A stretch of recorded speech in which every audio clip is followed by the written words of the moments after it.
સુરતમાં લોન અને નોકરીની ઓફર આપવાના બહાને છેતરપિંડી કરનારાઓ સામે સાયબર ક્રાઇમ સેલે મોટી કાર્યવાહી હાથ ધરી છે। ઓનલાઈન લોન આપવામાં આવશે એવો દાવો કરીને અને નોકરી આપવાની ખાતરી આપીને અનેક લોકોને છેતરવામાં આવ્યા હોવાના ખુલાસા થયા છે।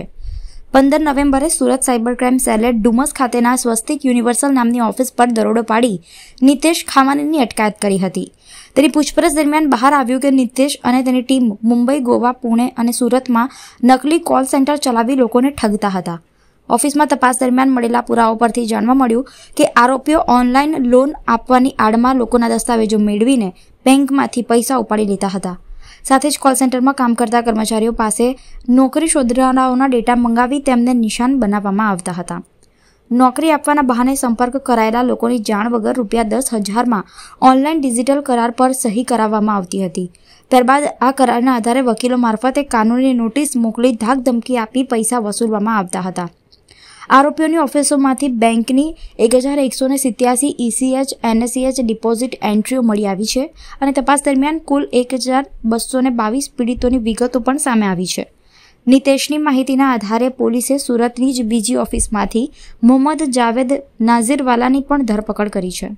સાયબર ક્રાઇમ સેલે બંને આરોપીઓને કસ્ટડીમાં લઈ વધુ તપાસ શરૂ કરી છે। આવી છેતરપિંડીથી સાવચેત રહેવા અને અજાણી लोन तथा नौकरी की ऑफर से दूर रहने માટે પણ વધુ એકવાર ચેતવણી આપવામાં આવી છે कि हमें बहुत दिनों से ईमेल पे आ रहे थे, अलग अलग राज्य से ईमेल्स आ रहे थे कि हमारे साथ इस तरह से लोन फ्रॉड हुआ है कि हमने ऑथराइज नहीं किया है तो भी हमारे बैंक से पैसे चले गए हैं। तो और ये जो कंपनी है ये सूरत की है। तो इस मामले में जब हमने तपास की तो हमें पता चला कि ये जो कंपनी है ये एक्चुअली सूरत में रजिस्टर्ड है। स्मैक्स एंटरप्राइज का बोर्ड लगा के ये लोग यहाँ पे डुमस रोड पे काम करते थे और हमने वहाँ पे जब हमने रेड किया तो हमें लाइव जो ईमेल्स थे उसके लैपटॉप पे ग्लोबल लिंकटेक कंपनी के नाम पे वो हमें मिल गए। जो डायरेक्टर वाला अकाउंट था, जो मेन आरोपी हमने पकड़ा है वही डायरेक्टर है इस कंपनी का, ग्लोबल लिंकटेक कंपनी का, और उसका ईमेल्स वगैरह पूरा चालू था। उससे हमें पता चला है कि वो बहुत लंबे पैमाने पे फ्रॉड कर रहा है, अंतरराज्यीय फ्रॉड है। पूरे देश भर में 1200 से ज्यादा लोगों को अभी तक छेतरपिंडी का मामला हमारे तपास में 3 अकाउंट में सामने आया है। अभी तक हमें हमारे पास उसके 3 बैंक अकाउंट मिली है जिसमें 9 करोड़ 92 लाख रुपए का क्रेडिट हुआ है। और इसके अलावा ये जो आरोपी है नितेश खुवानी इसका नाम है और इसका अभी तक हमें जो तपास में सामने आया है वो ये बात है कि पहले भी उसके सामने 5 FIR हो चुके हैं, वो भी लोन फ्रॉड के मामले में।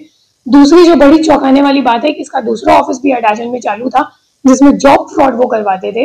जो वो जॉब करने के लिए जब कॉल करते थे वो कॉल भी ग्लोबल लिंकटेक कंपनी के नाम पर जाती थी और जो वो सामने वाले को एम्प्लॉयमेंट कॉन्ट्रैक्ट देते थे वो भी इसी की कंपनी थी जिसका नाम था बाइट सॉल्वर। और इसमें ये लोग धोखेधाड़ी से सामने वाले का कंफर्मेशन ले लेते हैं, आधार का ऑथेंटिकेशन ले लेते हैं और फिर सामने वाले को लीगल नोटिस भेजते हैं कि आपने इस चीज में अपनी साइन की है, दस्तखत किया, डिजिटल सिग्नेचर किया है तो आपको अब हमें ये हमारा जो कंसल्टेंसी फीस है वो देना पड़ेगा। और साथ ही साथ जो एम्प्लॉयमेंट कॉन्ट्रैक्ट है वो भी बहुत ही कॉम्प्लिकेटेड बनाते हैं जिसके कारण सामने वाला जो पूरा काम नहीं कर पाए तो उसके अगेंस्ट भी वापस उगराने का काम करवाते हैं।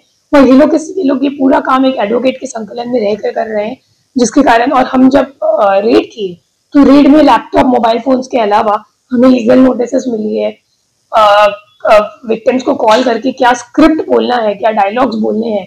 तो वो अपनी जो कॉल सेंटर है उसमें जिन लोगों को इन लोगों ने एम्प्लॉय किया हुआ है, 10 लोगों को एम्प्लॉय किया हुआ था, तो उन लोगों से क्या क्या बुलवाते हैं, क्या स्क्रिप्ट दी जाती है वो सभी हमें मिला है। वर्क इंडिया पोर्टल से जो ये लोग डेटा खरीदते हैं वो डेटा मिली है। तो काफी कुछ हमें इस रेड में मिला है जो तपास में आगे काम में आएगा।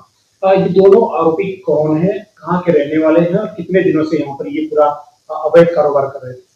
ये जो नितेश खवानी है ये बहुत ज्यादा फेमस है इस काम के लिए क्योंकि ये 2021 में ऑलरेडी जेल जा चुका है, 6 महीने जेल से आ चुका है, 6 महीने जेल जाके फिर उसने अपनी जो जगह है वो सूरत से बॉम्बे में शिफ्ट कर ली और उसके बाद इसने एक CFO तरीके दूसरी कंपनी में जॉब ले लिया। लेकिन ये शायद सीधे रास्ते काम नहीं कर पाया क्योंकि इसको ज्यादा लालच थी, इसको ज्यादा कमाने की लालच है, जिस कारण उसने वापस ये 4-5 कंपनी बनाई है सिर्फ ये फ्रॉड करने के लिए। वो सभी कंपनी मतलब एक कंपनी से कॉल करवाता है, दूसरे कंपनी में जॉब करवाता है, तो इस तरह से इसका ये पूरा नेटवर्क चल रहा है। ये जो इसके ऊपर 5 मामले दर्ज है, कहाँ के मामले दर्ज है? एक अहमदाबाद रेंज में है, एक अहमदाबाद साइबर में है, एक हरियाणा में है और बाकी भी एक अठवा पुलिस स्टेशन में है और एक जलगांव महाराष्ट्र में। तो ये सूरत में कितने दिनों से चला रहा था? ये सूरत में हम लोग को जो बैंक अकाउंट्स मिले हैं वो 1.5 साल से चल रहे हैं, लेकिन ये सूरत में उसके पहले से ही चला रहा है, ये खुद मान रहा है इस बात तो को। अब तक की पूछताछ में कुछ जो पुलिस इसमें दर्ज मामले हैं, उसमें क्या कुछ इंक्वायरी कुछ हुई थी? हाँ, कठुआ वाले केस में इंक्वायरी हुई थी, लेकिन इसका अरेस्ट होना बाकी था। और उसमें भी एक्सटॉर्शन और छेतरपिंडी है, इसमें भी एक्सटॉर्शन और छेतरपिंडी है। और ये लोगों को डरा के लीगल नोटिस देके डरा के फिर उनसे पैसा उगराने का काम करता है। क्योंकि इस रास्ते में इसकी कमाई ज्यादा होती है। इंटेरोगेशन में ही इसने जब बोल दिया कि मैं 30-40 लाख रुपया पर महीने कमा लेता हूँ, तो इतना कमाना अगर आप सीधा रास्ता पे जाओगे तो आप नहीं कमा पाओगे। मुद्दा में क्या कुछ सबने जब्त किया है? मुद्दा माल में हमने इसका फोन ले लिया है, लैपटॉप ले लिया है, सीपीयू और कंप्यूटर्स वगैरह ले लिए हैं। जितने भी हमें वहाँ पे एम्प्लॉयज मिले हैं, जितना 8 स्टाफ के मेंबर्स मिले थे, तो उनका हमने निवेदन ले लिया है, प्राइमरी निवेदन। और जो मैनेजर मिला है उसको हमने आरोपी की तरह रखा है, क्योंकि मैनेजर ही कॉल करवाता था, जावेद मोहम्मद उसका नाम है, और वो ही कॉल करवाता था, स्क्रिप्ट देता था और एम्प्लॉयज को ट्रेन करता था। और ये जो एम्प्लॉय को लोग रखते थे तो क्या बोल के रखते थे?